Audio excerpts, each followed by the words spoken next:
Okay so start हो गई है, रिकॉर्डिंग स्टार्ट हो गई है, ठीक है ना। So let us start with today's topic is basically the stability of the nucleus. Okay, तो yesterday क्लास में हमने देखा कि हमारे पास एक न्यूक्लियस बन गया है, और वो जो न्यूक्लियस है वो न्यूक्लियस कैसा है दिखने में, ठीक है। मैं आपको उसकी अगर मैं शेप बनाऊं तो it is somewhat like this, ठीक है।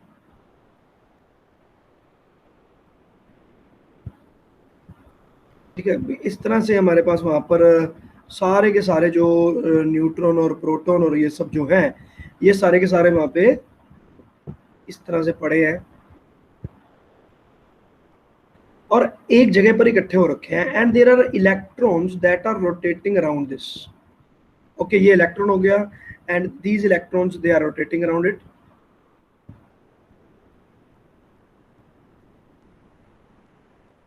समवन लाइक दिस, इस तरह का कुछ बनेगा, ठीक है। तो ये इस तरह का कुछ हमारे पास एटम की शक्ल बनती जा रही है। लेकिन अब मैं जब न्यूक्लियस की बात करूं तो न्यूक्लियस में एक मेरे पास बहुत बड़ा सवाल है, ठीक है। तो the topic for that will be the nuclear. एक फोर्स है, उसको हम बोलते हैं न्यूक्लियर फोर्स। तो first of all today's first topic is nuclear force.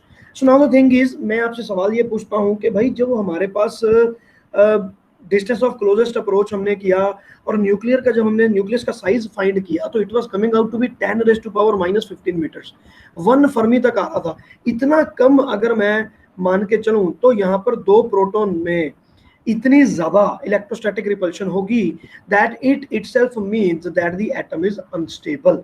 तो मैं यहाँ पर स्टार्ट करता हूँ। Provided the size of nucleus is so small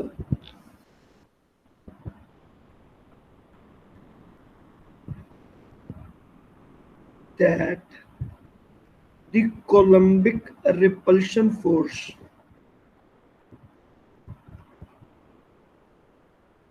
on two protons, दो प्रोटॉन जो है उनमें जो आपस में जो कोलम्बिक रिपल्शन हो रही है will be very high,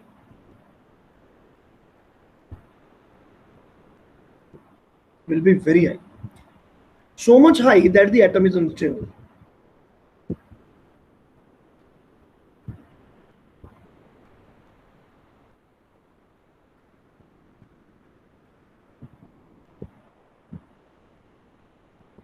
तो इसको हमने कैसे एक्सप्लेन किया? तो सबसे पहले जो इसके एक्सप्लेनेशन की बात करें तो सबसे पहली एक्सप्लेनेशन इसकी ये आती है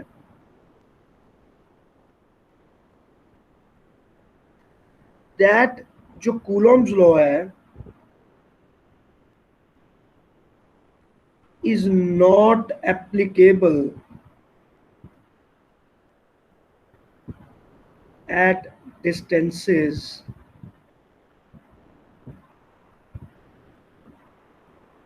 of nucleus order। मतलब न्यूक्लियस के साइज की अगर मैं डिस्टेंसेस की बात करूं तो वहां पर कूलॉम्स लॉ वैलिड नहीं है। ये चीज हमने इलेक्ट्रोस्टैटिक चैप्टर में भी पढ़ी थी जब हमने कूलॉम्स लॉ पढ़ा था। उस वक्त हमने बताया था कि कूलॉम्स लॉ की लिमिटेशंस, हमने कहा था कि Coulomb's law is not applicable with in the nucleus. But ये तो कहना ना कहना ये तो आपकी अपनी मर्जी पे बेस्ड है। हमने थ्योरी बनाई थी कूलम्स लॉ, हमने बोल दिया कि it is not valid here. But why is it not valid, इसका क्या रीजंस हैं, फिर इसमें होता क्या है, we don't know anything about it presently. अभी तक हमें उसके बारे में कुछ भी चीज नहीं पता। तो सबसे पहली चीज मेरे पास ये आ गई कि Coulomb's law is not applicable at this distance, पहली चीज, ठीक है। और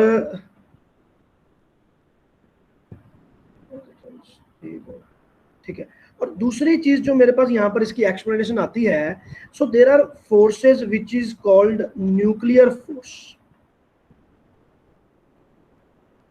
nuclear force is valid here and it is the strongest force ever। सबसे तगड़ी ताकत जो है वो न्यूक्लियर फोर्स है। सो मच सो कि जब मैं यहाँ पर इसकी रेशो निकालता हूँ तो ग्रेविटेशन की फोर्स है, फिर इलेक्ट्रोस्टैटिक की फोर्स है, और उसके बाद मेरे पास न्यूक्लियर फोर्स है। अगर मैं इनकी रेशो की बात करता हूँ तो ये आता है ratio nearly 10⁻38। This is the ratio that we get. तो मेरे पास आ गया कि मतलब जो मेरे पास इलेक्ट्रोस्टैटिक फोर्सेस होती हैं, कूलम्स लॉ की फोर्सेस होती हैं, nuclear forces are 100 times more stronger. आपको देखने में लगेगा कि यार 36 और 38 में कोई बहुत ज्यादा फर्क तो है नहीं, बट फिर भी अगर आप देखोगे तो इट इज मल्टीप्लाइड बाय 100, मतलब nuclear forces 100 times stronger than the electrostatic forces. One of the first thing that is to be noted down now. So तीसरी चीज, अब मैं न्यूक्लियर फोर्सेस की एक्सप्लेनेशन की तरफ ही चला जा रहा हूं, ठीक है। What are the things now? Second thing is these are very very short range forces।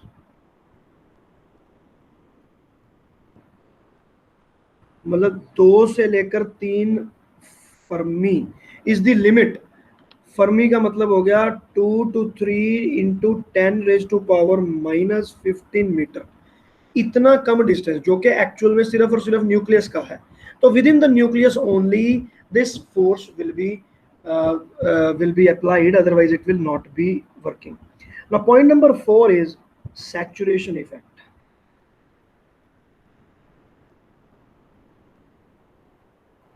अब देखो सैचुरेशन इफेक्ट क्या होता है। सैचुरेशन इफेक्ट का मतलब है कि यहां पर क्या होता है, जैसे मैं अगर आपसे बात करूं कि भाई यहाँ पर बहुत सारे लोग खड़े हैं, ठीक है, तो कितने लोगों को मैं ऐसे पकड़ के अपनी तरफ खींच सकता हूँ? तो भाई मेरे पास 2 ही बाजू हैं, तो मैं इस बंदे को खींच लूंगा, इस बंदे को खींच लूंगा, तो मैं तो सिर्फ 2 बंदों को खींच सकता हूँ ना। This is saturation effect. मैं 3 बंदों को नहीं खींच सकता, मैं 2 बंदों को पकड़ सकता हूँ अपने हाथों से मैक्सिमम। तीसरा बंदा तो मैं पकड़ नहीं सकता 2 बंदे से, वो आगे के 2 बंदे पकड़ लें तो बात अलग है। तो इस तरह से इनका सैचुरेशन इफेक्ट होता है, और इसका मतलब होता है a nucleon can interact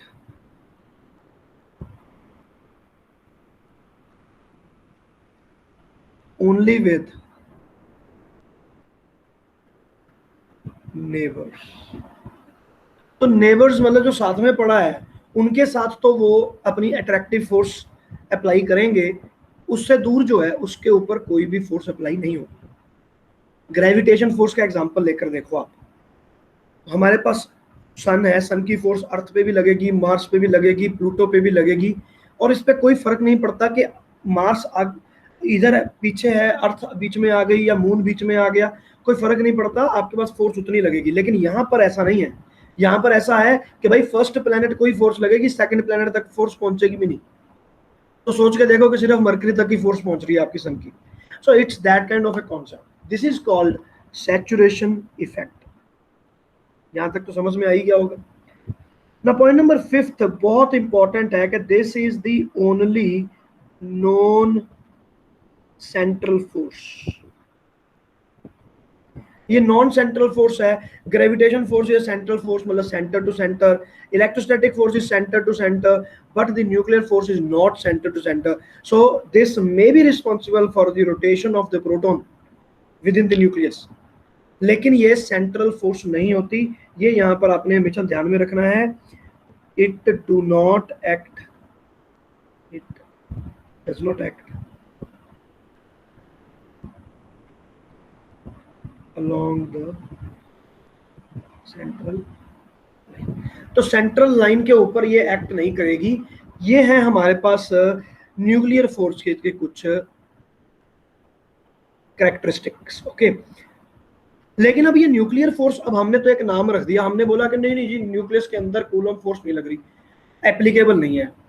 वो तो भैया दिख रहा है कि अगर एप्लीकेबल होता तो एटम अनस्टेबल होता, तो इसमें आपने क्या बताया? ये तो मुझे पहले से ही पता है कि Coulomb's law is not valid, I know it already. इसके अलावा बात बताओ कि भाई फिर what is valid and when it will start, क्यों आया, what is its existence, how it came into being, ये है क्या चीज, ये कौन सी फोर्स है, इसके बारे में हमें कुछ नहीं समझ में आया। हम तो सिर्फ ये वाली बातें समझ में पाए। अब हमने बोल दिया कि इसकी शॉर्ट रेंज फोर्स है, ठीक है भाई, ये भी बात समझ में आ गई है, लेकिन ये आया क्यों, why there is a third kind of force. Coulomb force के पीछे रीजन है कि दोनों चार्जेस हैं। अच्छा, यहाँ पर एक पॉइंट मेरा मिस हो गया, पॉइंट नंबर 6, इट इज उसको क्या कहते हैं, चार्ज इंडिपेंडेंट नेचर।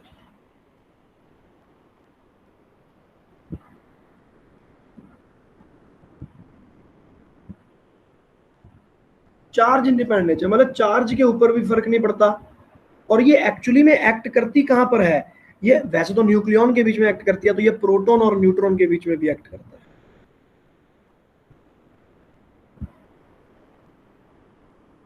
तो अब आप सोच के देखो कि इसको चार्ज की भी कोई रीजन नहीं है, तो there is no perfect reason के why there will be this kind of a force.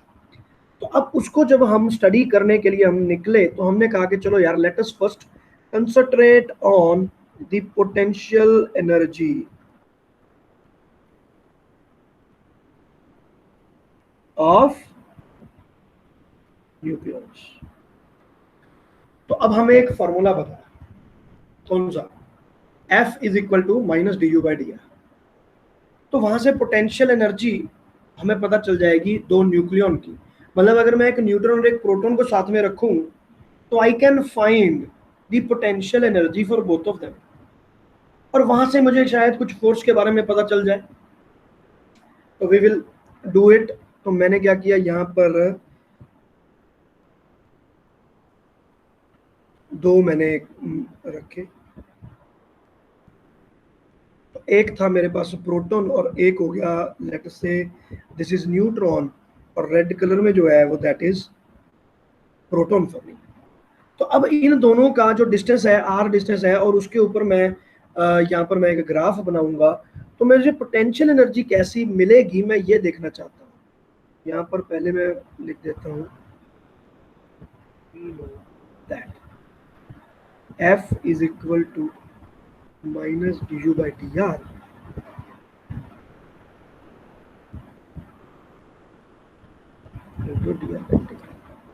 तो इसलिए मैं यहाँ पर ये पोटेंशियल एनर्जी का कर्व बनाना चाहता हूँ, ताकि मुझे कुछ तो फोर्स के बारे में पता चले। Point to be noted is that in this case we are considering only 2 nucleons. मैं सिर्फ 2 न्यूक्लियॉन के बारे में ये ग्राफ आपके सामने ड्रॉ करने वाला हूँ, and let us see what are the output, what are the learnings that we are getting from this. तो ये मेरे पास ग्राफ बनेगा।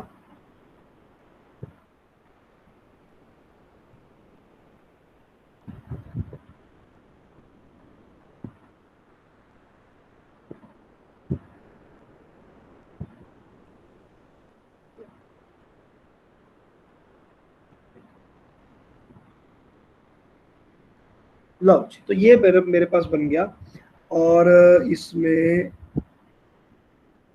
ब्लू से बना देते हैं।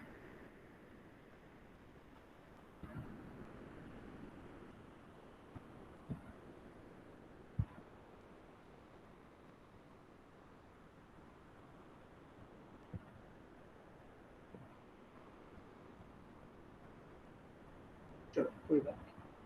So this will be treated as 0, this will be treated as 100, and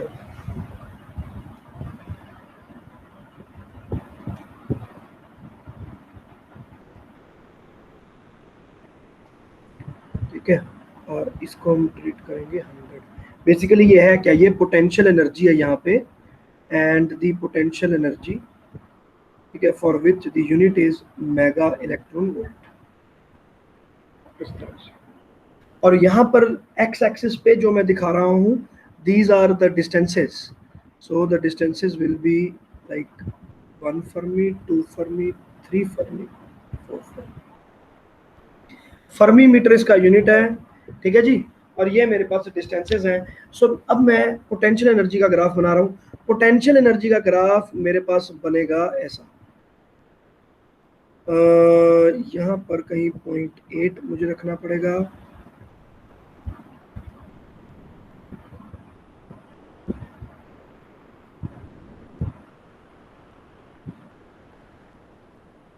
like this. ये graph मेरे पास बना, ठीक है जी, this is the graph that I have got, and this is the point of the maximum stability. तो वो है मेरे पास ये वाला जो मैक्सिमम स्टेबिलिटी वाला ग्राफ है यहाँ पे, दिस डिस्टेंस इज 0.8 Fermi-meter, ये वाला। तो यहाँ पर मेरे पास पोटेंशियल एनर्जी मिनिमम है, that is -100 mega electron volt, that is the energy. Okay, और इसको अब हम ब्रेक करना चाहते हैं अंडरस्टैंडिंग के लिए।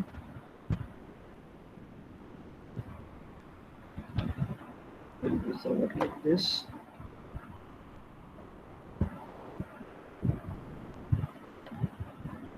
अरे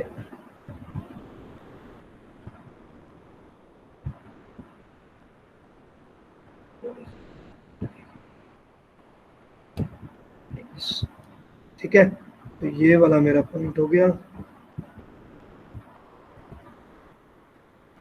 तो ये मेरे पास मोस्ट स्टेबल वाला चला गया, तो यहाँ पर मैंने लिख दिया मोस्ट स्टेबल।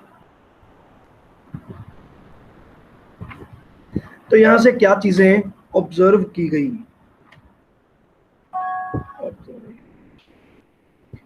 फर्स्ट ऑब्जर्वेशन, पहली ऑब्जर्वेशन आपके पास आई, potential energy is minimum at 0.8 Fermi-meter. So this is the most stable position. Most stable position. Number 2,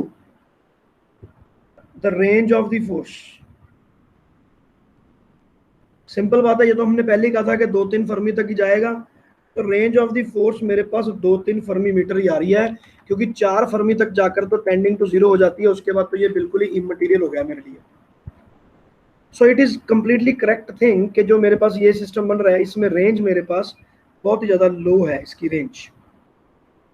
now if the distance between them is greater than 0.8 fermi meter, ज्यादा है obviously, lesser than 2 और lesser than 3, तो at that time हमारे पास ये आ जाती है attractive force.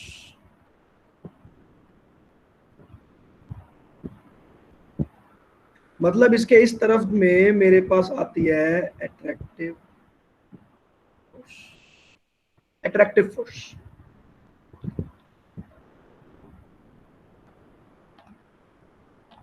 इस वाले को ग्रीन कर देते हैं, थोड़ा ज्यादा अच्छा है, ठीक है ना, समझ में। तो ये हो गया मेरे पास अट्रैक्टिव फोर्स। और 0.8 से अगर मैं कम की तरफ चला जाता हूं,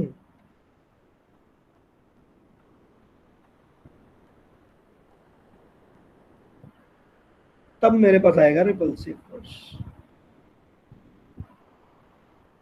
अब समझ में आ गया कि 0.8 पे हाईएस्ट स्टेबिलिटी क्यों है, क्योंकि अगर मैं इतने डिस्टेंस से दूर जाऊंगा तो अट्रैक्शन होने लगेगी, इतने डिस्टेंस से पास आ जाऊंगा तो रिपल्शन होने लगेगी। तो कुल मिला के मेरे पास 0.8 फर्मी मीटर पे जो है मिनिमम पोटेंशियल एनर्जी है, और वहां पर फोर्स क्या है, फोर्स 0 है। तो मिनिमम एनर्जी का मतलब है यहाँ पर इसकी स्लोप क्या हो जाएगी, du/dr क्या हो जाएगा, 0 होगा du/dr। तो du/dr विल बी 0, तो f विल बी 0। तो मोस्ट स्टेबल पर मेरे पास जो फोर्स है दैट विल बी 0। तो यहाँ पर मैं लिख सकता हूँ कि force will be equal to 0, क्योंकि स्लोप तो है ही नहीं, वहां पर ऐसा करके ऐसे कर्व ऊपर चला गया, वहां पे मिनिमम आ गया, du/dr इज इक्वल टू 0। तो मैं इस फॉर्मूले को अगर मैं ध्यान रखूं तो मेरे पास मुझे पता चल जाता है कि यहाँ पर फोर्स 0 है। यहाँ पर अट्रैक्टिव फोर्सेज होंगी, और यहाँ पर जो मेरे पास आ रही है फोर्स 0.8 से नीचे, वो रिपल्सिव होगी। तो ये मेरे पास एक ग्राफ बन गया है, और ये है मेरी observations when I am considering only 2 nucleons. बस इसके अलावा हमारे पास यहाँ पर कोई भी और ऑब्जर्वेशन नहीं है। अब ये जो मेरे पास सिस्टम बना, ये तो बना मेरे पास सिर्फ और सिर्फ 2 न्यूक्लियॉन के लिए। अब मैं अगर इसमें तीसरा न्यूक्लियॉन लेकर आता हूँ तो ग्राफ बदल जाता है, चौथा लेकर आता हूँ तो ग्राफ बदल जाता है, तो बिल्कुल भी मेरे को समझ में नहीं आता। लेकिन इतनी बात हमें समझ में आ जाती है कि भी अगर 2 हैं तो हमारे पास यही वाली बनेंगी। तो जो हमने न्यूक्लियर फोर्सेस की प्रॉपर्टीज को यहाँ स्टडी किया वो बिल्कुल सही है, उनमें कोई भी गलती नहीं है, ये बात तो हमें क्लियर होगी। But still this is not enough. अब हम चलते हैं इसके आगे, हम सोचते हैं कि भाई अब इसके आगे क्या किया जाए। So there was a discovery that was created, that was done by mister Einstein, और हमें एक चीज पता चलती है जिसको हम बोलते हैं मास डिफेक्ट। न्यूक्लियर रिएक्शंस के ऊपर हमारे पास एक्सपेरिमेंट होने लगते हैं, ठीक है ना।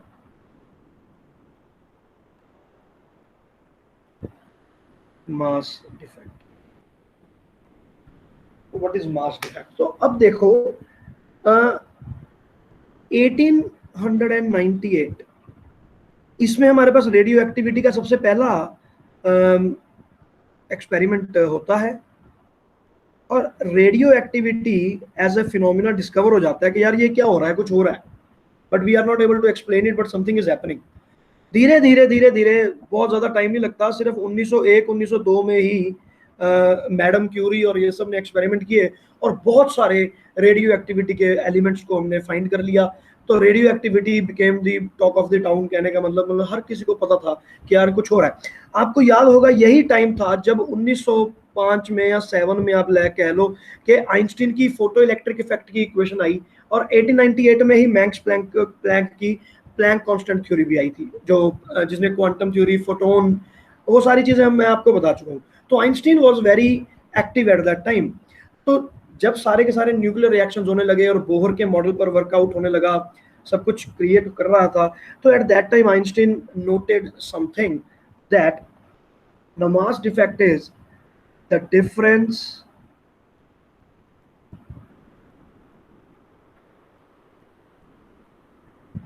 between the rest mass of nucleus and the sum of the masses of rest masses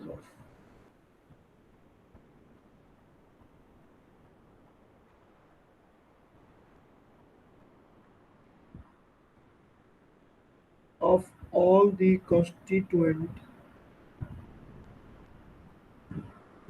nucleons is called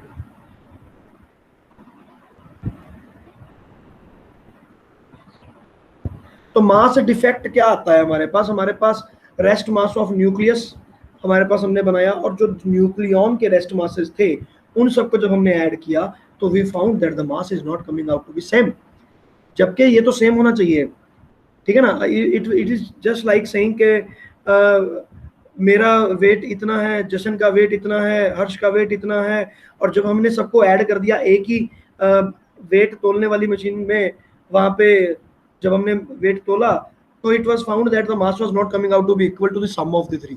ये कैसे हो सकता है? तो कंजर्वेशन ऑफ मास प्रिंसिपल के बेसिस पे तो हमारे पास ये मास सेम आना चाहिए, बट ये क्यों आ रहा?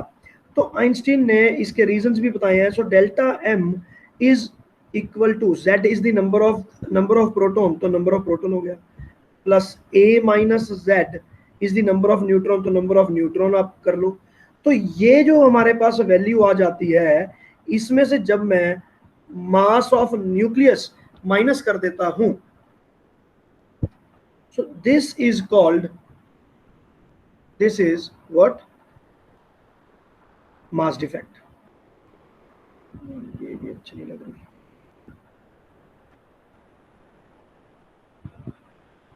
ठीक है, तो ये आपके पास जो इक्वेशन बन गई, ये मास डिफेक्ट की बन गई कि ये जो मास है ये इक्वल नहीं आ रहा। अब बच्चों को आप समझने की कोशिश करो कि जैसे अगर मैं यहाँ पर एक एग्जांपल लेता हूँ, मान लो हीलियम का एग्जांपल लेते हैं, 4 and 2, तो हमें पता है कि हीलियम के लिए जो एटॉमिक नंबर है वो 4 है। इसका मतलब ये है कि इसके पास 2 प्रोटॉन है और 2 हमारे पास न्यूट्रॉन है, तो there is no problem in it, 2 proton 2 neutron. तो अब मैं आपसे पूछूंगा कि भाई इसके न्यूट्रॉन कहोगे कि सर प्रोटॉन का भी 1.6 × 10⁻⁻27 केजीज होता है, न्यूट्रॉन का भी ये होता है, तो हमारे पास अगर मैं टोटल वेट देखूं तो मेरे पास कितना आना चाहिए? 4 multiply by 1.6 × 10⁻⁻27 KG. KG unit की मैं बात करूं तो इतना वेट आएगा अगर मैं 2 प्रोटॉन को पकड़ूं और 2 न्यूट्रॉन को पकड़ लूं और चारों को मिक्स करूं तो ये वाला वेट आएगा। लेकिन जब मैंने मास ऑफ न्यूक्लियस फाइंड किया तो I found that it was coming out to be lesser than this. थोड़ा सा मास गायब हो गया। ये मास कैसे गायब हो गया? यहां पर हमारे पास conservation of mass is violated. तो यहां पर हमारे पास गड़बड़ हो गई। मास गया तो गया कहां? Now this was also the first time, okay, आज तक की थ्योरी में, जब तक ये था 1900 की बात कर रहा हूं, आज तक की थ्योरी तक कभी भी मास कभी चेंज नहीं हुआ था। ये कहा जाता था कि mass can never be created not destroyed, matter can never be created not destroyed, ऐसे बोला जाता था। लेकिन it was Einstein, he gave a theory and he gave theory of E is equal to mc square. तो Einstein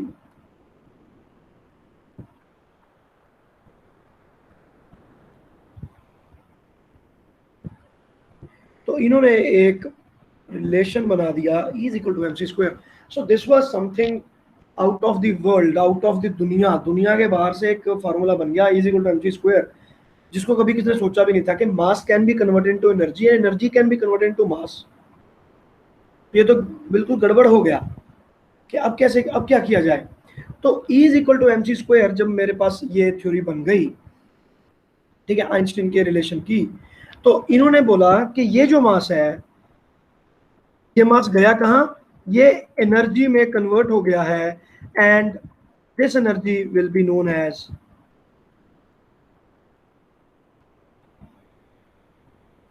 कौन सी energy? Binding energy.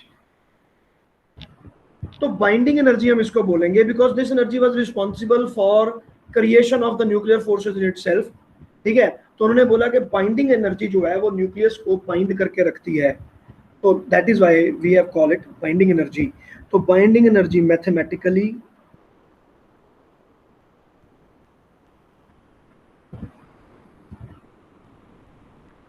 Binding energy was given by delta m into c square, मतलब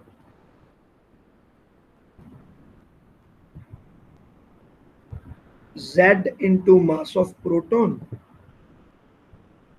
a minus z into mass of neutron minus the mass of nucleus multiply by C square. तो इस मास को जब मैंने energy में convert कर दिया तो मेरे पास बाइंडिंग एनर्जी बन जाती है। ठीक है, अब ये बाइंडिंग एनर्जी बेसिकली होती क्या है इसको देखते हैं। तो इसको हमने डिफाइन किया,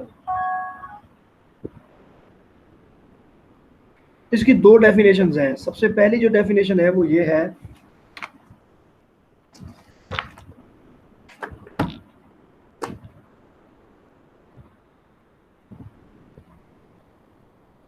it is the energy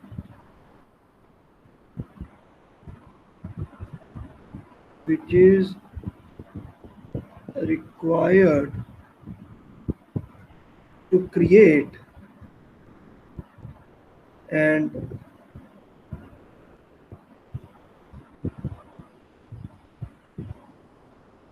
maintain the nucleus।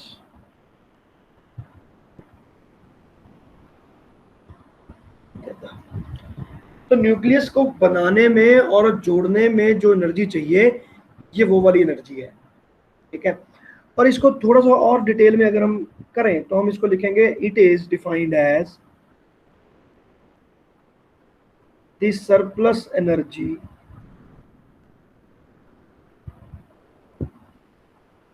that the nucleons give up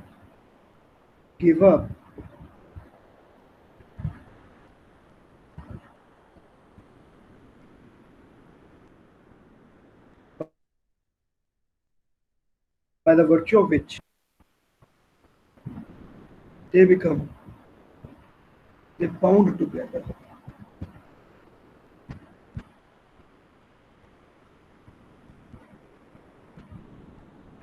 they bound together to form a nucleus। तो हमें न्यूक्लियस बनाने के लिए जिन चीजों की जिसकी रिक्वायरमेंट बनती है,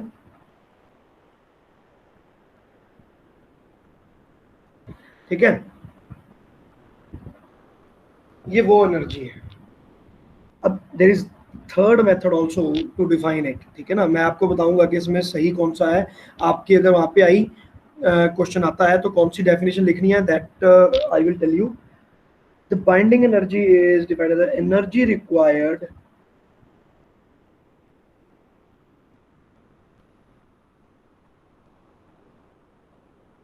required to break up a nucleus.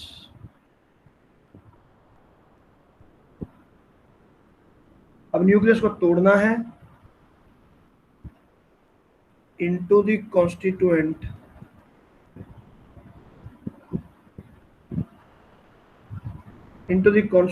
nucleons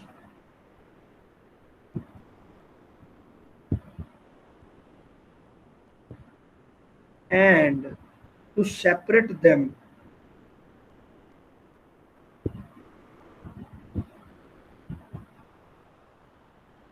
to large distances, ठीक है ना। अभी इन्फिनिटी तक आप उनको लेकर जाओगे।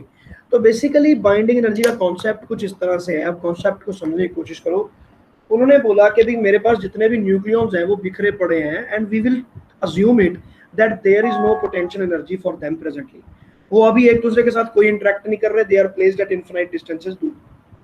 तो वहां से हम उनको उठाकर लाए, उठाकर लेकर आए, तो पहले तो फोर्स लगानी पड़ी, वर्क करना पड़ा, एनर्जी कंज्यूम हुई, फिर इनको इकट्ठा किया, फिर इसको इकट्ठा कर दिया, फिर दूसरे को लेकर आए इकट्ठा किया, फिर उसको लेकर आए इकट्ठा किया। तो हमने जब सारे के सारा न्यूक्लियस बना लिया तो मेरी जितनी एनर्जी यूज हुई that is called binding energy. दूसरी डेफिनेशन कि बाइंडिंग एनर्जी वो है जिसको मैं एनर्जी दे दूं ना अगर, तो फटक करके ये पूरे का पूरा ब्रेक हो जाएगा। This is the energy required to break it. पूरे न्यूक्लियस को इतनी एनर्जी दे दी तो सारे के सारे न्यूक्लियस वो ब्रेक हो जाएगा, and all the protons and neutrons they will be spread around, और वो इतनी दूर चले गए, इनफिनिट डिस्टेंस पे चले गए, so that now they are not interacting with each other, ठीक है ना। तो बेसिकली गेम क्या हो रही है? गेम ये हो रही है कि जब एक्चुअली में हुआ क्या, अब हुआ ये कि सबने इकट्ठे रहना था, इकट्ठे रहना चाहते हैं, लेकिन they all have high repulsive forces. तो अब किया क्या जाए? अब मैं आपको एक एग्जांपल देता हूँ इस कंसेप्ट को क्लियर करने के लिए, समझाने के लिए। मान के देखिए कि मान लो हमारे पास लाइक नियरली 20-50 लोग हैं, ठीक है, and these people they want to stay together.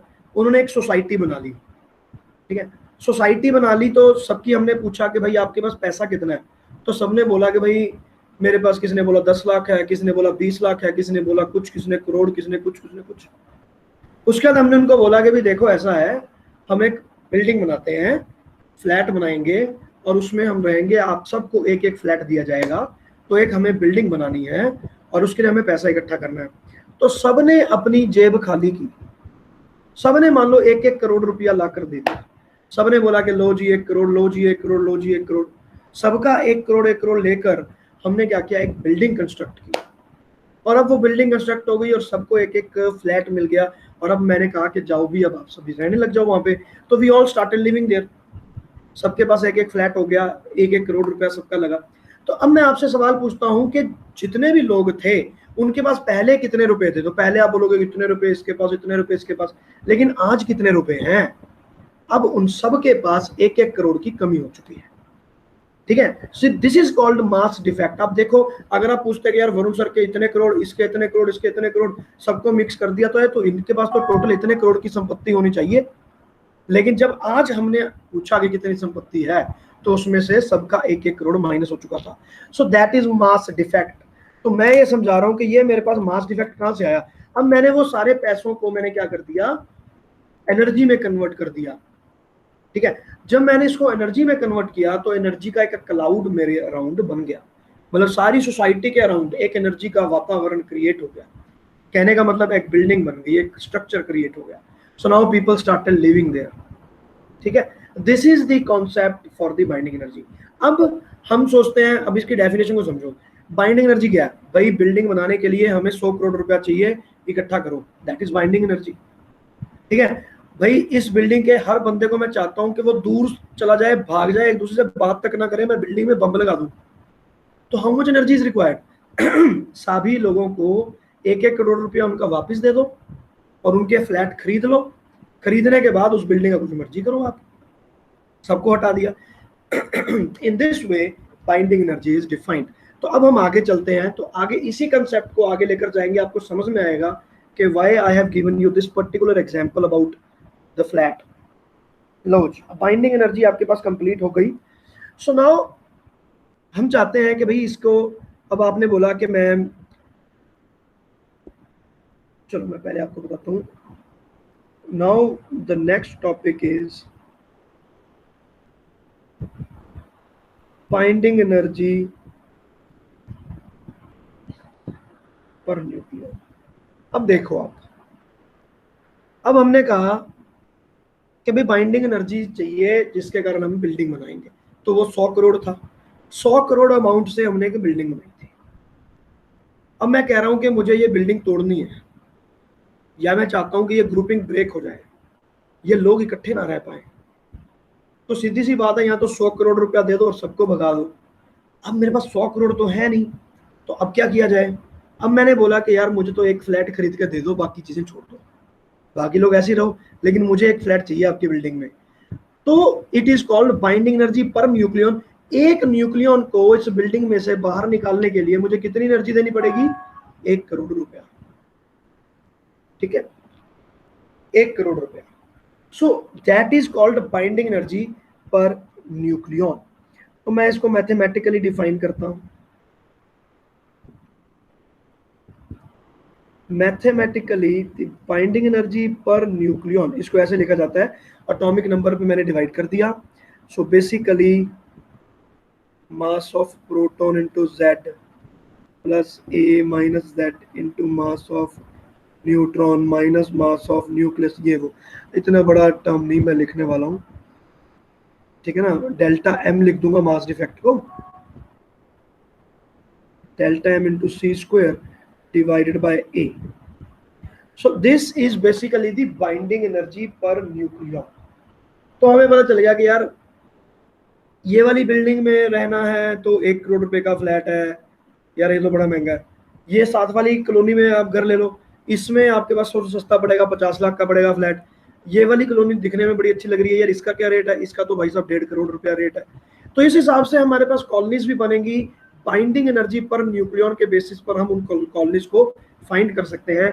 तो न्यूक्लियस के माध्यम से अगर सोचा जाए तो हमारे पीरियोडिक टेबल में जितने एलिमेंट्स हैं, लाइक 240 250 एलिमेंट हैं, तो 250 250 कॉलोनीज बन गई उनके लिए। तो they can choose from these 250 colonies कि भाई इसमें न्यूट्रॉन डलना है कि न्यूट्रॉन बाहर निकलना है।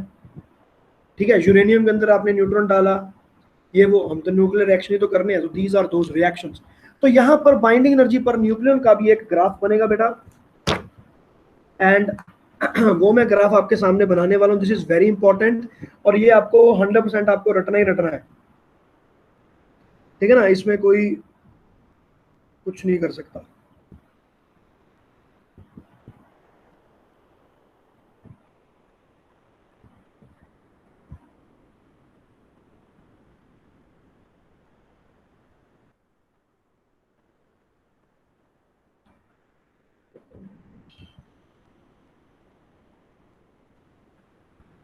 ठीक है, अब देखते हैं।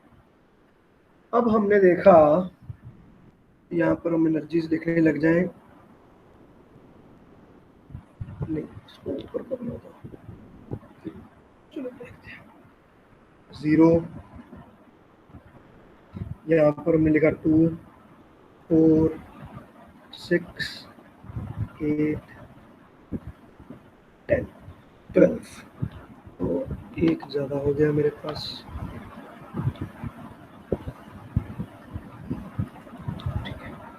लो जी, तो ये मेरे पास अब ग्राफ बन रहा है। तो अब यहाँ पर मैंने एटॉमिक नंबर भी बना दिया, एटॉमिक नंबर आपको बाद में बना दूंगा, फिलहाल मैं इसका पहले ग्राफ ड्रॉ करता हूँ। तो ये हो गया, उसके बाद helium,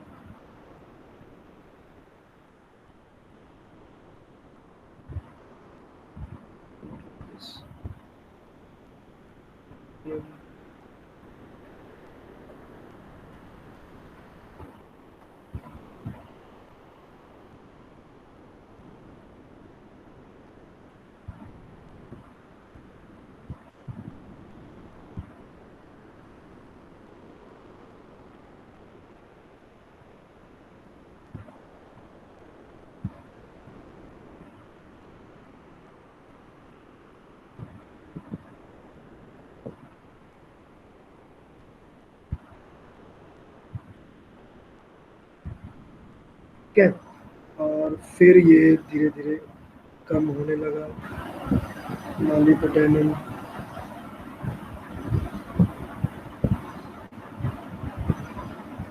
like this.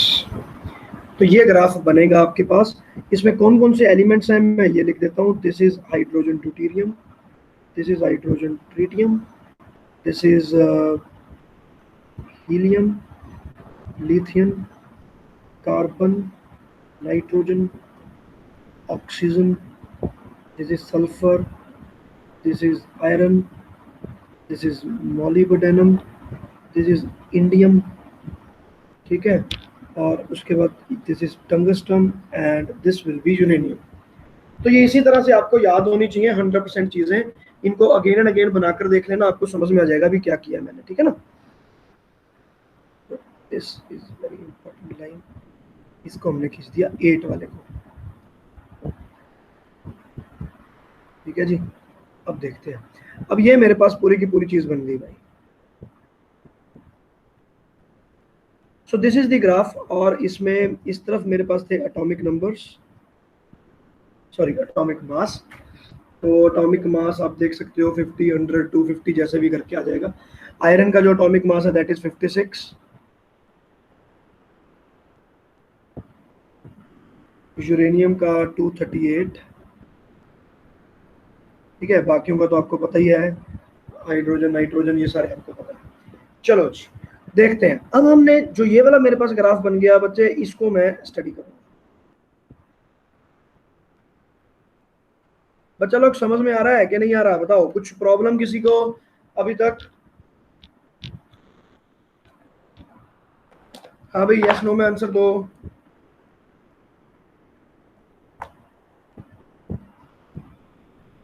Is it okay? अरे बोल लो भाई।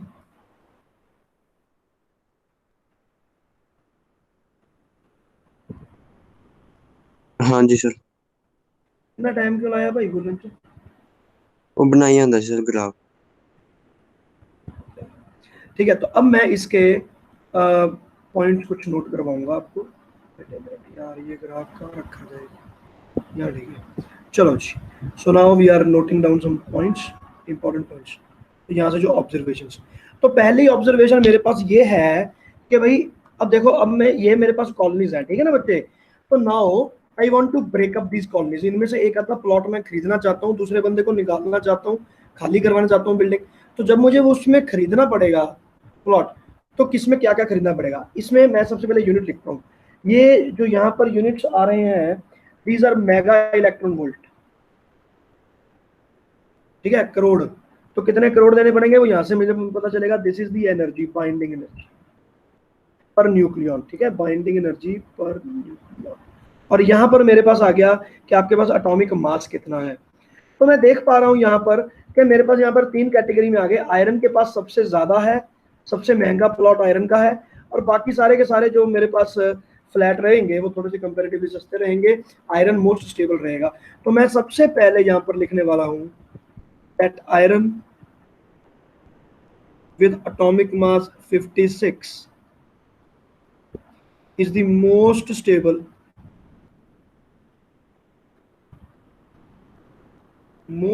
element, as the binding energy per nucleon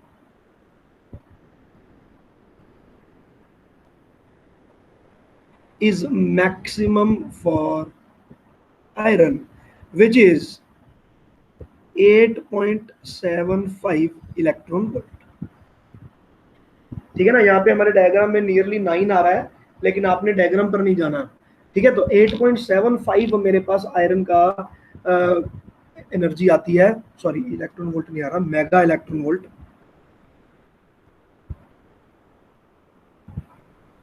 ठीक है ना। इतनी एनर्जी चाहिए अगर आपको एक फ्लैट खाली करवाना है तो।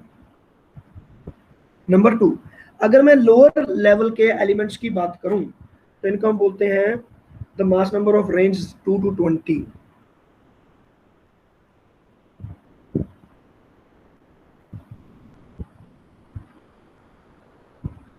अगर मैं इनकी बात करता हूँ तो मैं देख रहा हूँ कि इनके लिए कंपेरेटिवली बहुत कम पैसा चाहिए।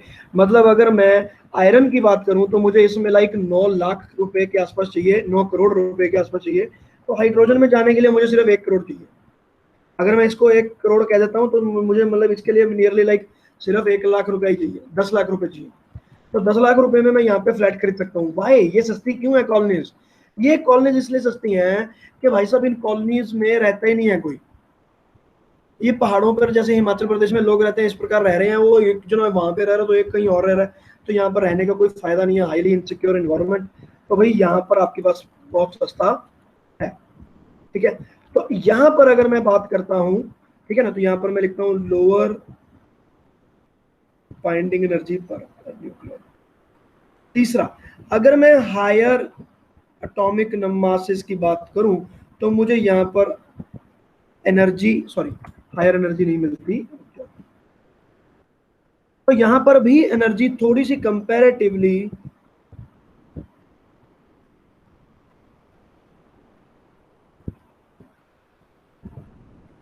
आयरन के हिसाब से अगर सोचा जाए तो सस्ता पड़ रहा है एक फ्लैट, लेकिन ये फिर भी नीचे है, ये सस्ते हैं। तो हम पूछते हैं कि भाई ये सस्ते क्यों हैं, कॉलोनीज तो बहुत सुंदर कटी हुई हैं, ये इतने सस्ते क्यों पड़ रहे हैं फ्लैट? तो उसने बोला कि भाई ये वाली जो बिल्डिंग है या ये सोसाइटी जो है इसमें 238 लोग रहते हैं, 238 फैमिलीज रह रही हैं यहाँ पे। तो इतनी ज्यादा भीड़ है, इतना ज्यादा हुला बाला, यहाँ पे पार्किंग की जगह नहीं मिल रही, तो भाई यहाँ पर बहुत ज्यादा क्लेश है, इसलिए ये वाली कॉलोनी में प्लॉट थोड़े से सस्ते हैं। ठीक है, तो ये हो गई हमारे पास दो चीजें, तो इनको हमने अंडरस्टैंड कर लिया कि यहाँ पर क्या प्रॉब्लम है और यहाँ पर क्या प्रॉब्लम है। तो अब हमने क्या किया, तो there are two kind of reactions that can be created. हम चाहते हैं कि यार हमारा प्लॉट जो है वो महंगा बिके। अब मैं प्लॉट ओनर हूँ और मेरा प्लॉट है हाइड्रोजन के पास, तो मैं कहता हूँ यार मेरा तो प्लॉट बड़ा सस्ता बिक रहा है, आयरन के प्लॉट वाले बड़े महंगे बिक रहे हैं, क्या किया जाए? लोगों को इकट्ठे करो, जो ये इर्द गिर्द बैठे हैं इन सबको इकट्ठे करके एक तगड़ी सी सुंदर सी कॉलोनी बनाओ, आपका रेट बढ़ जाएगा। मतलब मेरे पास कुछ रिएक्शन इस तरह से जाने चाहिए, तो इन रिएक्शंस को मैं कहूंगा nuclear fusion. Nuclear fusion reactions. तो न्यूक्लियर फ्यूजन का क्या मतलब है? जुड़ना, हाइड्रोजन और हाइड्रोजन जुड़ के हीलियम बनेगा, हीलियम और हीलियम जुड़ के कार्बन बनेगा। इस तरह की हमारे पास चीजें होने लगे जैसे कि सन में होती हैं। और दूसरे तरह का जो मेरे पास रिएक्शन मिलेगा वो होगा यहाँ पर, और इसको मैं बोल सकता हूं nuclear fusion reaction. Nuclear fusion reaction, fusion reaction मतलब कि हमारी कॉलोनी के रेट कैसे बढ़ेंगे भाई यूरेनियम वाली कॉलोनी के। उन्होंने बोला कि यूरेनियम की कॉलोनी को दो पार्ट में डिवाइड करो, बीच में से दीवार रखो और दो कॉलोनीज में डिवाइड कर दो। ठीक है, पार्किंग की जगह भी आपकी डिवाइड हो गई, शॉपिंग मॉल भी डिवाइड हो गए, और दो आपके पास वहां पर गवर्नमेंट भी बन गई, दो अलग अलग गवर्नमेंट बन गई, तो ये बहुत अच्छा हो जाएगा। तो इसको हम ब्रेक करके यहाँ पर लेकर जाएंगे मॉलिब्डेनम की तरफ। तो this is called nuclear fission. तो न्यूक्लियर फिजन होने से अनस्टेबल न्यूक्लियस जो है वो ज्यादा स्टेबल बन जाएगा, और न्यूक्लियर फ्यूजन से भी जो अनस्टेबल है वो ज्यादा स्टेबल बन जाएगा। तो iron is the most stable nucleus. तो यहाँ पर फोर्थ पॉइंट मैं लिखूंगा कि there are two kind of reactions.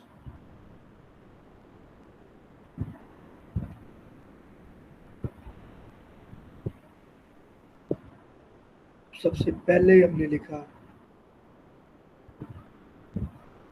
fission reaction, and number two is अब फ्यूजन पहला लिख लो, फ्यूजन दूसरा लिख लो, उससे कोई फर्क नहीं पड़ता, ठीक है, डोंट वरी। तो ये आ गई हमारी ऑब्जर्वेशंस।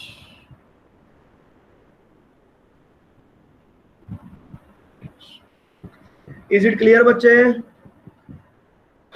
तो ये हो गया आपका बाइंडिंग एनर्जी, पूरे का पूरा टॉपिक। और यहां पर हमें पता चल गया कि भाई आपके जो न्यूक्लियस हैं वो भी स्टेबल और अनस्टेबल हो सकते हैं, और न्यूक्लियस से भी एनर्जी निकलती है, एनर्जी आती जाती है। कौन सी एनर्जी आती है? मैंने आपको पहले बताया था, गामा एनर्जी निकलती है। तो गामा एनर्जी वहां से रेडिएट होगी और ये सब। तो every else thing we would be covering tomorrow. आज के लिए हमारा लेक्चर इतना ही, ठीक है। इसमें बेटा अगर कोई डाउट है तो पूछ लो। हाँ भाई। नहीं सर। नो, चलो ठीक है।